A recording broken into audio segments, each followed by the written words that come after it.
Hey up everyone, Magpie Gaming here, I hope you're all doing well. So we've had a patch released for Escape from Tarkov today. Now for those of you that are screaming out for content, going to be sorely disappointed with this one. It is not a content patch, it is purely optimizations, fixes and quality of life changes within the game. No new weapons or maps or anything like that, it's just sort of fixing the nuts and bolts of the game. But this is as per their roadmap which they put out around a month ago. So this is patch 12.11.5. The next patch, which will be 12.11.6, will have the DLSS support and will have the migration over to Unity 2019. So this current patch, which is being applied to the game right now as I'm recording the audio for this video, and the next one will lay the groundwork for future content of the game. So hopefully, for those of you that are asking for content, of which I'm one of them too, once these two patches are out the way, we should see more content patches with the game, and hopefully more content will start rolling out on a more regular basis. I just think it's been moving over to DLSS and moving over to Unity 2019 that slowed content coming out. I think they've struggled to get the content out whilst they've been concentrating on those two big things. So hopefully once those are out the way, things will improve on the content sort of side of things.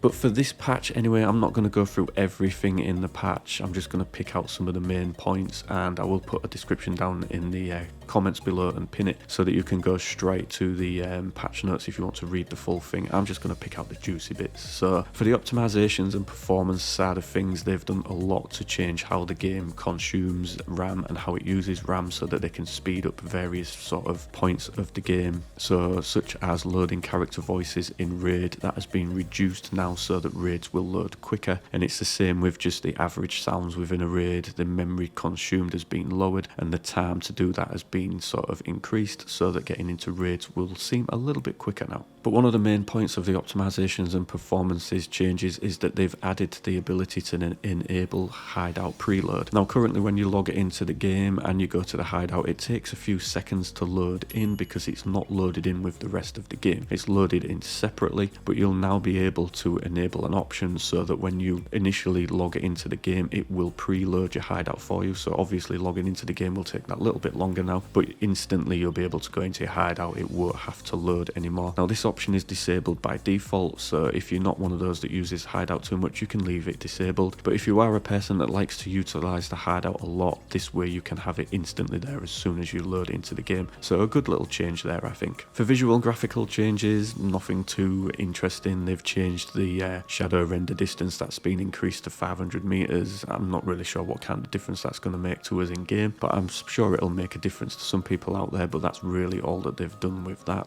And then for gameplay and quality of life changes, they've made a couple of things that are interesting. The first one is they've added a to menu button at the end of a raid. So instead of having to click next and go through all of those screens at the end of a raid, you can skip all of that and just go straight back to the main menu. A good little change there, I think. They've also added a check mark in the preset menu for making weapons for the mechanic quests. So previously you'd have to build that weapon and then go to mechanic, go to the quests, and to just to see if you can turn it in. Now you'll get a check mark to tell you that that gun meets the requirements of that quest, and you'll just be able to go and hand it straight over. So you're not having to go through different menus to work out whether that gun fits the bill or not. You'll just know as soon as you've built it. The AI of all scavs, raiders and bosses have been moved to a new technology platform. Not really sure what they mean by technology platform, but they say that this will allow them to expand and increase the complexity of AI driven unit behavior and also increase the number of scavs in a single raid in the future. I would assume that that's groundwork for Unity 2019. I think that we will see more scavs added in once they've moved over to the new Unity engine. I don't think the current engine will support any more, so I'm thinking that that's just a change that's getting ready for the new Unity to come. But having more scavs in the raid, yeah, I'm all for that. They say that they've completely redesigned the quest system engine. This will decrease the number of errors in the quest system and will facilitate the creation of more diverse and engaging quest mechanics in the future. So all being well, that is laying the groundwork for what they want to have, sort of daily, weekly, monthly quests put into the game. So hopefully we will see those start to roll into the game soon, giving us more to aim at and more to go for. So another change that I'm all for.